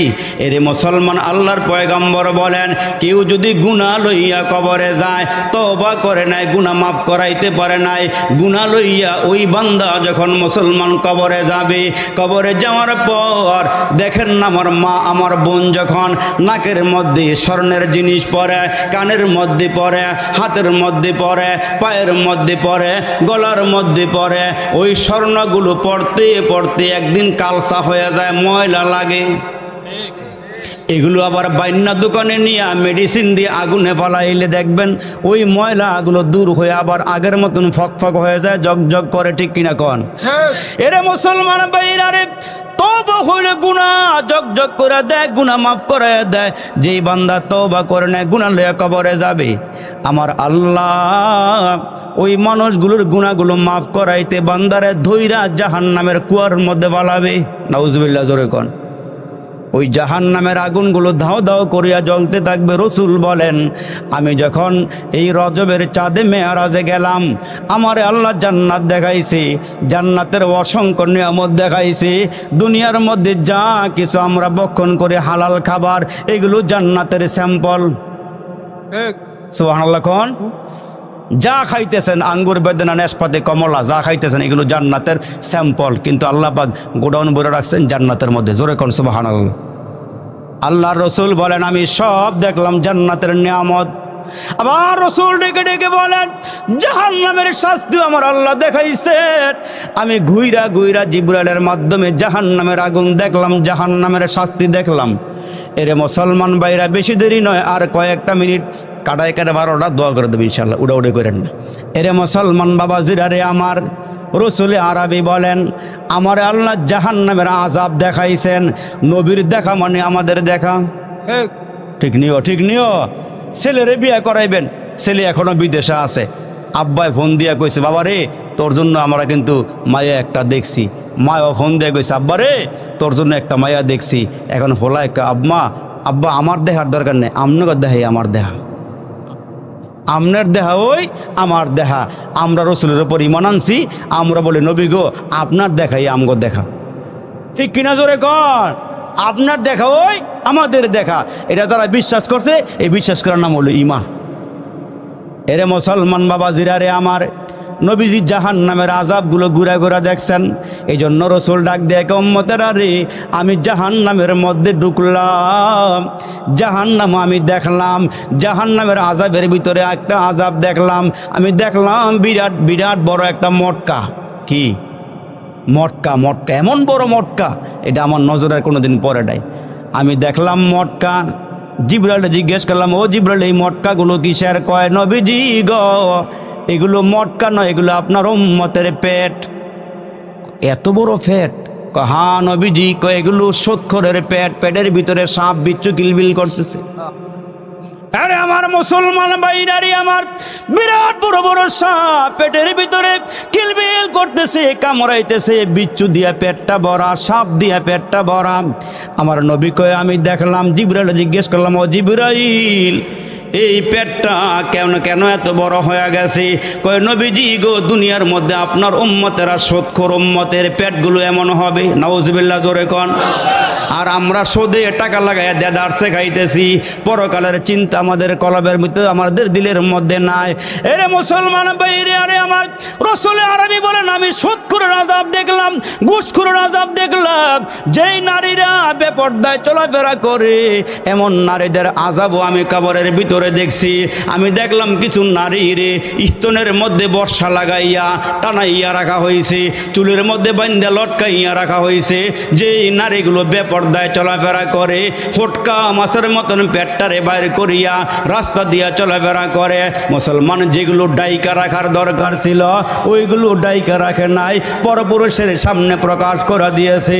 আল্লাহ রসুল বলেন, আমি সুদখোরের আযাব দেখলাম, ঘুষখোরের আযাব দেখলাম, বেপরদা নারীদের আযাবও দেখলাম। আবার দেখলাম যারা মিথ্যা কথা বলে, যারা ওয়াদা খেলাফ করে, যারা আমানতের খেয়ানত করে, যারা চগলখুরি করে, আমি সবগুলো আযাব জাহান্নামের মধ্যে দেখে আসছি। মুসলমান ভাইরারে আমার, পয়গম্বর আরবি বলেন, ওই জাহান্নামের আযাবগুলো আমারে দেখাইছে, জাহান্নামের আগুনগুলো আমি দেখে আসছি। তো আল্লাহর পয়গম্বর বলেন, যেই মানুষগুলো তওবা করবে না, গুনাহ সহকারে কবরে যাবে, ওই মানুষগুলোকে জাহান্নামের আগুনের মধ্যে ফেলানো হবে। জাহান্নামের আগুন যখন জোশ মারবে গো, ওই আগুনগুলো যখন ওপরে দিকে উঠবে, মানুষগুলো ঢেউয়ের মতন উপরের দিকে উঠতে থাকবে। আবার যখন আগুনগুলো নিচের দিকে যাবে, ওই মানুষগুলো আবার নিচের দিকে যাওয়া শুরু করে দিয়েছে। আমার মুসলমান ভাইরা রে আমার, ওই জাহান্নামের চুলার মধ্যে, জাহান্নামের গর্তের ভিতরে মানুষগুলো আল্লাহরে ডাকবে। আমার আল্লাহ ডাকের সাড়া দিবে না কেন? এরা হলো পাপী, এরা হলো নাফরমান, এরা হলো গুনাহগার। দেখেন না, মা যখন ঘরের মধ্যে কাজ কাম করে, ছোট ছোট বাচ্চারা গিয়ে মার কাজের মধ্যে ডিস্টার্ব করেনি? বাজার থেকে চাউলের বস্তায় না গড় ফলাইছেন, কুলা দিয়া যাইরা ড্রামের ভিতরে ঢুকাইতেছে, বাচ্চা একটা দৌড় দাইয়া কতগুলো চাইল খাপলা দলইয়া ফলাই দিছে। মায় কয় দেখ, হ্যাঁ হনুই না, ঠিক নিও, হ্যার কাম হ্যাঁ করতেছে। মা এমন রাগ করছে, দমক দেওয়ার পরও যখন শোনে না, আম্মায় করছে কি, তুই খালি জ্বালাবি আমার, রাগ তোর জ্বালানটা বন্ধ করতেছি। এমন জোরে এক থাপ্পড় দিছে, হ্যাঁ থাপ্পড়টা খায় গালার দইরা ওই কোনার মধ্যে বয়ে গিয়া হয়নি, এমন হয়নি। হ্যাঁ যে সিফাটাত বইয়া কান্দা শুরু করছে। মাকে এখন বলা হচ্ছে তুই কান আর আমি কাম করে লই। এখন হ্যাঁ কিনারের মধ্যে ফালাই দিয়া আম্মায় কাজ করতেছে, কুলারের মধ্যে চাউল দিয়া যাইরা বর্তাছে ড্রামের ভিতরে। হ্যাঁ যে কান্দাছে, হ্যাঁ যে এমনি কান্দাছে, মায়ের দিকে চাই ওইটা। হ্যাঁ করছে কি, ঘন্টাখানিক কান্দা এবার সর বলাইছে, আম্মা গ, আম্মা গ, তুমি স্যার আমার দ্বারে কেউ নাই গো আম্মা, তুমি আমার মা। এবার যখন মার কামড় শেষ হয়েছে, হ্যাঁ ভর্তি মা নজর দেয়, আম্মা গ, আম্মা গ, ডাকস কিল্লাই। এতক্ষণ মায় কাজ শেষ করছে, মার জিদ্রাও কমছে। আল্লাহ একটু ভালো করে বুঝেন, জাহান্নামের আগুনের মধ্যে বান্দারা পইরা ডাকবো, আল্লাহ গ, জাহান্নামের আগুন আর সহ্য করতে পারতেছি না। আল্লাহ চাইতই না, আল্লাহ শুনবই না। যখন মুসলমান সব গুণাগুলো আগুনে ফুইরা শেষ করব, এবার আর কোনো গুণা নাই। যখন ঢেউর লাগে, আগুনের ঢেউর লাগে ফুরের দিকে ওইটা মুখটা বাড়াইছে, আল্লাহ গ, আল্লাহ কয়ে ডাহসকে লেগা সুবহানাল্লাহ, জোরে কন, আর একটু জোরে কন সুবহানাল্লাহ। আল্লাহ জাহান্নামের আগুন তো আর সইতে পারতেছি না। আল্লাহ কয় তাইলে শোধ খাইছিলি কেন? রমজান মাসে দিনের বেলা ডাইলের বড়া খাইছিলি কেন? কয় আল্লাহর খাইতাম না। কয় যাইতার তিনার খাবি কেমনে? সিস্টেম আছে ভাই সাহেব? আর কোনো সিস্টেম আছে? আর কোনো সিস্টেম নাই। এরে মুসলমান ভাইরা রে আমার, এই জন্য আল্লাহ পাকের পয়গম্বর ডাক দিয়া কয়, বান্দা আছে বন্দেগি নাই, গুনাহ আছে তওবা নাই, আছে বন্দেগি নাই, গুনাহ আছে তওবা নাই, বাড়ি আছে কবরের কোনো খবর নাই। এই জন্য আল্লাহ ডাক দিয়া কয়, মানুষেরা রে, জীবনটা সুন্দর করিয়া কবরে যাও, জীবনটা সাকসেস করে কবরে যাও, আল্লাহকে রাজি আর খুশি করে কবরে যাও, সাহাবীদের জিন্দেগি অবলম্বন করে কবরে যাও। জোরে কোন সুবহানাল্লাহ। সাহাবীদের জিন্দেগি লইয়া কবরে যাও। সাহাবীর আমার নবীর লেগা পাগল, আমার নবীর এমন মোহাব্বত করে, এমন ভালোবাসে।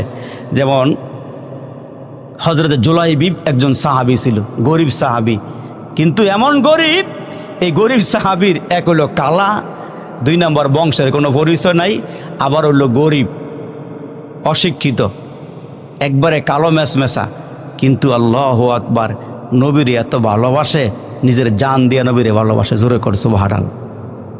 বংশ পরিচয় নাই, বেটা হইছে কালা, আবার হইছে বাইটটা, অশিক্ষিত, বংশের কোনো পরিচয় নাই। এই সাহাবী নবীর কাছে আইসা দিন গ্রহণ করছে, ইসলাম গ্রহণ করছে। এই সাহাবী ডাক দিয়া কয়, নবী গো, আপনি আমার গার্জিয়ান। সুবহানাল্লাহ, জোরে কর। নবী যদি কাহারো গার্জিয়ান হইয়া যায়, নবীজি ডাক দিয়ে আমার উম্মত 2টা কাজ করলে আমি ওই উম্মতের গার্জিয়ান হুম। আর একটু জোরে কর না সুবহানাল্লাহ। জানি তো রাত্রে বেশি হয়েছে, অনুয়াজ ভালো লাগতো না, কিন্তু 2-1টা কথা কয়ে এলাই। রসুল কয়, আমার উম্মত যদি 2টা জিনিসের জিম্মাদারি নেয়, জামিন হয়, আমি আমার জিম্মাদারিতে আমার উম্মতের জান্নাতে পৌঁছাই দেব। 2টা জিনিসের গ্যারান্টি, মাইয়াজমাল্লি মা বাইনা লিহিয়াইহি ওয়া মা বাইনা রিজলাইহি আজমাল্লাহুল জান্নাহ। 1 নম্বরের জবানটারে হেফাজত করতে পারলে, এই জবান দিয়ে মিছা কথা কওয়া, চগলখুরি কওয়া, এই জবান দিয়া আলতু ফালতু কথা কওয়া, এগুলো যারা বাদ দিয়া লাইব, নবীজি ডাক দিয়ে কয়, যারা 2 সোয়ালের মাঝখানের হেফাজত করব, আমার জিম্মাতে আমার উম্মতগুলোকে জান্নাতে পৌঁছাই দেব। আরেকটা জিনিস হইল, 2 রানের মাঝখানে লজ্জাস্থান, বেড়া আর বেডি, পুরুষ মহিলা যারাই অবৈধ কাজ থেকে বিরত থাকে, জিনার কাজ থেকে বিরত থাকে, আমার নবী কয় যারা অবৈধ কাজ করে না, জিনা করে না, ব্যভিচার করে না, আমি রসুল জিম্মাদারি হইয়া আমার এই উম্মতের নরনারী আল্লাহ পাকের জান্নাতে পৌঁছাই দেন। এই হযরত জুলাইবিবকে রসুল কয় তুমি আমারে ভালোবাসো? কয় হ্যাঁ রসুল, আমি আপনারে ভালোবাসি। কয় আমিও তোমারে ভালোবাসি। অথচ গরিব বাইটা, বংশের পরিচয় নাই। কয় নবীজি আপনি আমার গার্জিয়ান। আরে মুসলমান ভাইরা রে আমার, কয়েকদিন পরে আল্লাহ নবীর সামনে বসা এই হযরতে জুলাইবিব একজন গরিব সাহাবী, বেটে সাহাবী, বংশের কোনো পরিচয় নাই, অশিক্ষিত, সম্পদ নাই, গরিব। নবীজি একদিন ডাক দিয়ে কয় কি রে, বিয়ের বয়স হয়ে গেছে, তুমি কি বিয়ে করবা না? সাহাবী ডাক দিয়ে কয় নবী গো, খাইতাম ফাই না, আবার বিয়ে করবো করতে গা। সুবহানাল্লাহ, জোরে কয়। আমার দেখতে বেশি ভালো লাগে না, আমার বংশের কোনো পরিচয় নাই, এই মদিনাতে আমার কোনো বংশ নাই, আমার কোনো গোত্রের লোক নাই, আপনারা সারা, আপনি আমার জিম্মাদার গো নবীজি। আমার নবী ডাক দিয়ে কয় সাহাবী রে, আমি জিম্মাদারি নিয়ে তোমারে বিয়ে করায় দিব, তোমার কি অসুবিধা আছে? কয় নবীজি তাইলে তো ভালোই হয়। কয় তাইলে তোমারে আমি ছোট জায়গায় বিয়ে করাবো না, যেহেতু আমি তোমার জিম্মাদার।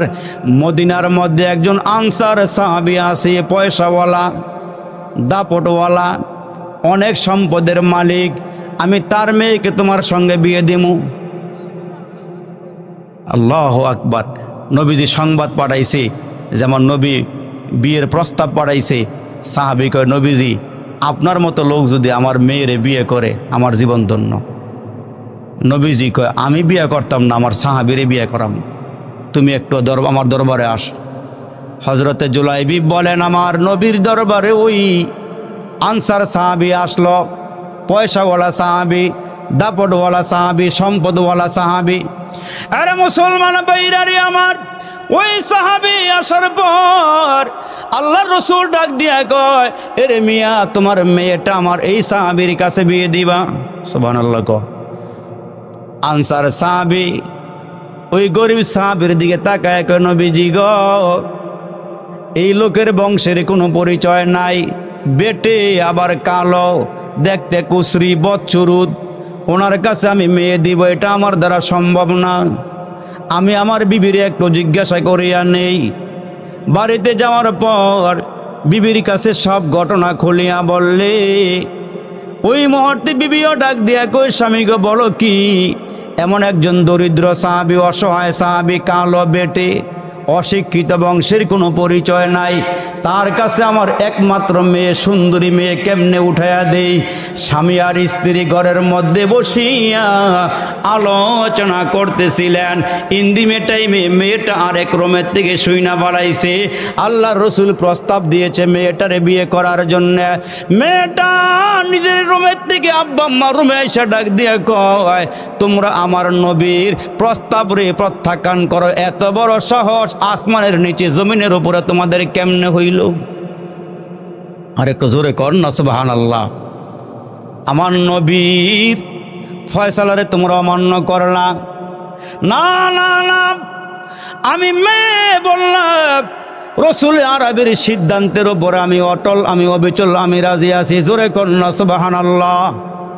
আর এই জামানার মধ্যে একজন বড় বুজুর্গ ছিল আল্লামা কারশি মাজজুম।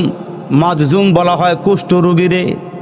এই কারশি মাজজুমের অনেক মুরিদান, অনেক বড় বুজুর্গ, মুস্তাজাবুদ দাওয়াতওয়ালা, আল্লাহওয়ালা বান্দা, দোয়া করলে কবুল হয়ে যায়।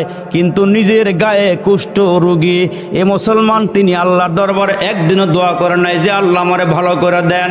কেন?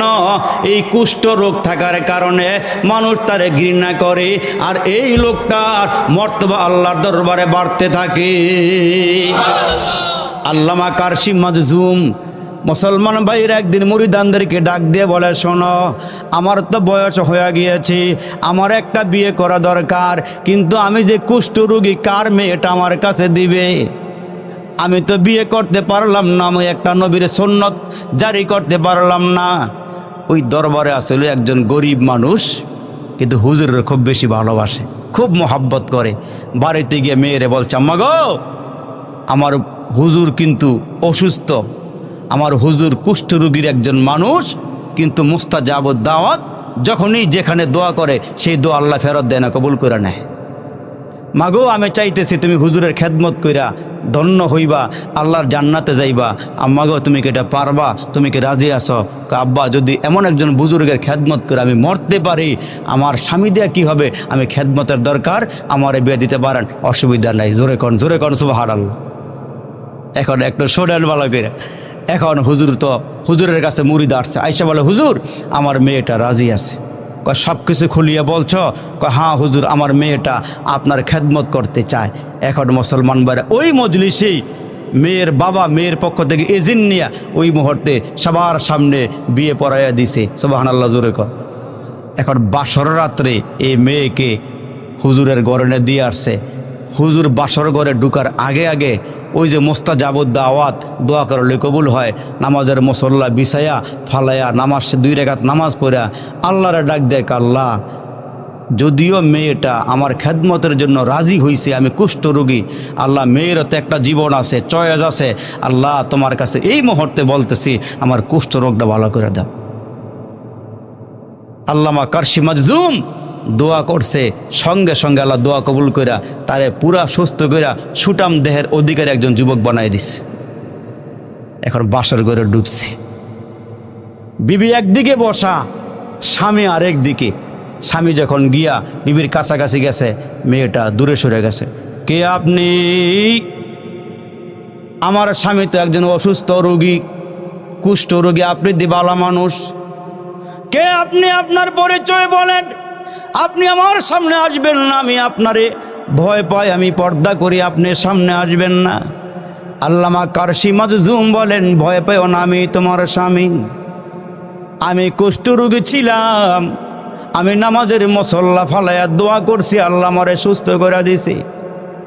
মেয়েটায় ডাক দিয়ে বলে, আপনি আমার সামনে আসিয়েন না, আমি আসলে সুটাম দেহের স্বামী চাই নাই, আমি একজন রুগী স্বামী চাইছি। কেন জানেননি? আমি রুগীর খেদমত করে আল্লাহর জান্নাতে যেতে চাই।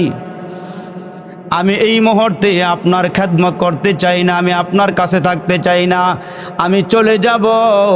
আমি তো এই উদ্দেশ্যে বিয়া বসি নাই, আমি আপনার খেদমতের উদ্দেশ্যে বিয়ে বসেছি। আল্লামা কারশি মাজজুমকে ডাক দিয়ে বলে, হুজুর আপনি যদি আগের মতন হইতে না পারেন, কুষ্ঠরোগী না হইতে পারেন, আমি ফিরে যাব, এই স্বামীর ঘর সংসার আমি করব না। হুজুর আবার নামাজের মুসল্লা ফালায়া ডাক দিয়ে, আল্লাহ আমার আগের মতো বানায়া দাও। দোয়া করতে দেরি হয়েছে, আগের মতন হতে দেরি হয় নাই। মেয়েটা ডাক দিয়ে, হুজুর এখন থেকে আমি একজন কুষ্ঠ রোগীর খাদেমা হয়ে গেলাম। আমি খাদেমা হইয়া দুনিয়ার সুখ চাই না, পরকালের সুখ চাই। ওই মেয়েটাও ডাক দিয়া বলে, আনসারি মেয়েটা ডাক দিয়ে বলে, আব্বা রসুলের দরখাস্ত প্রত্যাখ্যান করিও না, আমি রাজি আছি, আব্বা আমারে বিয়ে পড়াইয়া দাও। সুবহানাল্লাহ। উপস্থিত সাহাবীদেরকে নিয়ে রসুল বিয়ে পড়াইয়া দিলেন। একদিকে বিয়ে পড়ান শেষ, আরেকদিকে হাইয়া আলাল জেহাদের আওয়াজ আসছে, কে কোথায় আসো? জেহাদের ময়দানে যেতে হবে। এই সাহাবী চিন্তা করে, বাসর ঘরে যাব নাকি কালিমার পতাকা উড্ডীন করতে যাব। সিদ্ধান্তে অটল হয়েছি, আমি বাসর ঘরে না গিয়া নবীজির সঙ্গে জেহাদের ময়দানে যাই। আর একটু জোরে কর না সুবহানাল্লাহ। আমি জেহাদের ময়দানে যাই। ওই সাহাবী জেহাদের ময়দানে চলে গেছে, জুলাইবিব। আমার মুসলমান ভাইরা জেহাদের ময়দানে চলে গেল। জেহাদের ময়দানে গিয়া জেহাদ করতে করতে কালিমার পক্ষ নিয়া, রসুলের পক্ষ নিয়া হযরতে জুলাইবিব জেহাদ করতে করতে এক পর্যায়ে শহীদ হয়ে গেছে, দুনিয়া থেকে বিদায় হয়ে গেছে, বিবির সঙ্গে দেখাই হয় নাই। আল্লাহ রসুল ডাক দিয়া কয়, সাহাবীরা রে, কে কোন জায়গায় শহীদ হয়েছে লাশগুলো একত্রিত করো, কে আহত হয়েছে ওই লাশগুলো একত্রিত করো। এখন মুসলমান যারা আহত শহীদ এই লাশগুলো খুঁজিয়া পাইছে, কিন্তু হযরতে জুলাইবিব বেটে মানুষ ছিল, কালা কুশি বচ্চুরুত, এটারে খুঁজার পায় না। সাহাবীরা খুঁজতে খুঁজতে গিয়ে দেখেন এক জায়গায় 7টা কাফেরের লাশ পড়ে আছে, ওই লাশের নিচে পড়ে রয়েছে হযরতে জুলাইবিব, উনি শহীদ হয়ে গেছে। আল্লাহর পয়গম্বর চোখের পানিগুলো ছেড়ে ছেড়ে ডাক দিয়ে বলে, সাহাবীরা রে, এই জুলাই বিপ্ত আজকের রাত্রে বাসর করার কথা ছিল। আমার প্রেমে পড়ে আমার মহাব্বতে যেই সাহাবী শহীদ হয়ে গেল, আমি নবী তার জানাজা পড়াবো, আমি নিজে তার লাশটা কবরে নামাবো। সাহাবীরে মুসলমান কাফন দাফন করিয়া যখন নিয়ে যায়, রসুল তার সঙ্গে রওনা দিয়েছে। আমার নবী কবরের মধ্যে নাইমা দুইটা হাত বাড়াইয়া দিয়া কয়, সাহাবীরা রে, এই জুলাই বিবের কোনো আত্মীয় স্বজন নাই, দেও লাশটা আমার হাতে উঠাইয়া দাও। রসুল আরবি লাশটা হাতের মধ্যে নিয়া মাথাটা উঁচু করে আল্লাহ দরবারে ডাক দেয়, আল্লাহ আমি তার উপরে রাজি, তুমিও তার উপরে রাজি হয়ে যাও। আল্লাহ তুমি তার উপরে সন্তুষ্ট হয়ে যাও, আল্লাহ তুমি তারে মাফ করে দাও, তুমি তারে জান্নাত দিয়ে দাও। আমার আল্লাহ ডাক দেয়, কয় নবী গো, আপনি যার উপরে রাজি, আমি আল্লাহ তার উপরে রাজি। আর আল্লাহ যার উপর রাজি হয়ে যায় তার জন্য জান্নাতের ফয়সালা হয়ে যায়। এই জন্য মুসলমান পায়ে হাত দিয়া বলিয়া যায়, আল্লাহ যা হুকুম করেছেন ওই হুকুমগুলো পালন করব, যা বর্জন করতে বলেছেন ওগুলো আমরা বর্জন করব। পারবো ইনশাআল্লাহ? পারবো ইনশাআল্লাহ? আল্লাহ কবুল করুক, বলেন আমিন। আপনারা অনেক টাকা পয়সা দিছেন, কিন্তু প্যান্ডেলটা রয়ে গেছে, বিছনা রয়ে গেছে। এই যে লানাকুনান্না মিনাল খাসিরিন, ফেলিয়ে না দিও রে মালিক, ফেলিয়ে না দিও, গুনাহ যত করেছি আমরা ক্ষমা তুমি করিও। মাফ করে দাও রে মালিক, মাফ করে দাও, গুনাহ যত করেছি আমরা ক্ষমা তুমি দাও। জ্বালায় না আমরা রে আল্লাহ দোজখের আগুনে, এমন কঠিন আগুন সহিব কেমনি। ভাই বন্ধু সবাই মিলি কবরের শুয়া বুকে দিবে মাটি, দরজা বন্ধ করে দিবি আল্লাহ জনমের লাগি।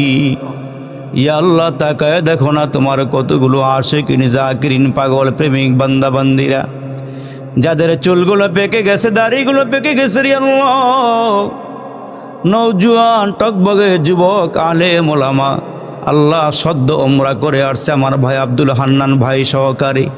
ইয়া আল্লাহ যে যেখান থেকে হাতগুলো বাড়াইয়া দিছে রে মালিক, আমরা গুনাহগার নাফরমান সারা জীবনের গুনার বোঝা নিয়ে ইয়া আল্লাহ কাঙ্গালের মতো ভিক্ষুকের মতো তোমার দরবারে হাতগুলো বাড়াইছি।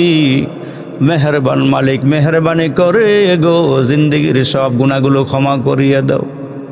আয় আল্লাহ তুমি যদি ক্ষমা না দাও, কে মোদের গুনাহগুলো ক্ষমা দিবে রে আল্লাহ? তোমার কাছে করজোর দরখাস্ত করতেছি, জিন্দেগির সব গুনাহগুলো ক্ষমা করিয়া দাও। আয় আল্লাহ জানি না কার জন্য জানি আজকের মাহফিলটা জীবনের শেষ মাহফিল হয়ে যায়, জানা নাই রে মালিক কার জন্য জানি গো আজকের মোনাজাতরা জীবনের শেষ মোনাজাত হয়ে যায়। আল্লাহ বড় আশা করে হাতগুলো বাড়াইছি, গুনাহগার বইলা তোমার রহমতের দুয়ার থেকে ধাক্কা দিয়ে বাইর করে দিও না। ওরে মালিক এই মাহফিল থেকে একজন মুরব্বীরে আল্লাহ ওয়ালা বানাইয়া, একজন যুবক রে খাঁটি ওলি বানাইয়া আল্লাহ গো মেহেরবানি করে আমরা গুনাহগারদের মুনাজাতগুলো কবুল করে না। আল্লাহ জানি না কোন দিন জানি তোমার ঘরের পালকিটা আমাদের দরওয়াজায় হাজির হয়ে যায়। এমন কোনো দিন নাই, এমন কোনো রাত নাই মাইকে আওয়াজ হয় না অমুকের সন্তান অমুকে দুনিয়াতে নাই। রাতের বেলা বাড়ি ফিরতে গিয়া আসতে গিয়া কত মানুষের লাশ দেখি রে মালিক। ইয়া আল্লাহ ট্রাকের নিচে চাপা পইরা আল্লাহ মাথার মগজগুলো টকবক টকবক করিয়া চতুর্দিকে ফুটিয়া যায় রে আল্লাহ। কোন দিন জানি গো আমাদের দরওয়াজায় মালাকুল মউত দাঁড়াইয়া যায়। চোখের সামনে কত মানুষ কবরের বাসিন্দা হয়ে গেল। আল্লাহ বাবার কাঁধে সন্তানের লাশ, আবার সন্তানের কাঁধে মায়ের লাশ, বাবার লাশ কবর নিয়ে শোয়াইছি। জানা নাই রে মালিক আজকে সন্তানেরা কত সুখে আছে। এই আব্বা আম্মা সন্তান রে মানুষ করতে যাইয়া নিজে না খাইয়া সন্তান রে খাওয়াইছে, নিজে সিরা ফারা কাপড় পইরা সন্তানগুলোকে ভালো ভালো জামা পরাইছে রে মালিক। ওই আব্বা কার জানি বেঁচে নাই। মাহফিলটার চতুর্দিকে তাকায়া দেখলাম গো, নিজের বাবার চেহারার মতো কোনো মানুষ পাইলাম না। এরে মালিক, জানি না কার বাবার কবরে জাহান্নামের আগুন, জানা নাই কার আব্বার কবরে জাহান্নামের আগুনগুলো ধাও ধাও করিয়া জ্বলতেছে রে মালিক। জানা নাই কার মার কবরে বিষাক্ত সাপগুলো সবল মেরে আসি। একটা নয়, দুইটা নয়, দয়ার রসুল বলেছেন 99টা সর্পে কামড়াবে রে আল্লাহ। বিচ্ছুগুলো উপর দিক দিয়া নিচের দিক দিয়া চতুর্দিকে ঘেরাও করিয়া কামড়াবে আল্লাহ। জানি না কার আব্বা আম্মার হাত পায়ে জাহান্নামের শিকল দিয়া বান্ধা রাখছো রে মালিক। জানা নাই রে মালিক, কবরের মাটি এক পাশের মাটি আরেক পাশের মাটি এমন জোরে চাপ দিছে রে আল্লাহ।